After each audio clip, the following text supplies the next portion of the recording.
कलानेश्वर स्थानक सिद्ध साधु सुधाकर बाबाक अंतिम संस्कार आइ बेरियाबे सम्पन्न भेल अछि। बाबाक भातिज पशुपति झा आगि देलनि अछि। बृहस्पतिक राति नेपाली समय अनुसार 11:15 में बाबाक निधन भेल छल। ओ 70 वर्ष के छलथि। अंतिम संस्कार में भारी भीड़ छल। नेपाल सँ सेहो बहुत लोक ओहि कलानेश्वर स्थल में पहुंचल छल।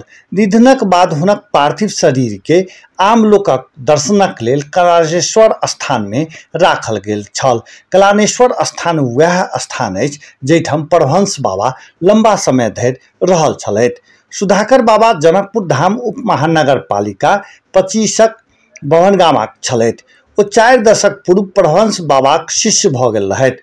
ओ कलानेश्वर स्थान पर रहैत छलथि। शरीर भरि ओ औँठी पहिरने रहैत छलथि।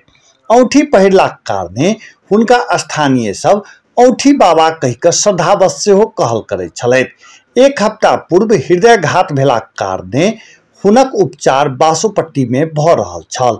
हुनक उपचार डॉक्टर रमन कुमार कऽ रहल छलथि।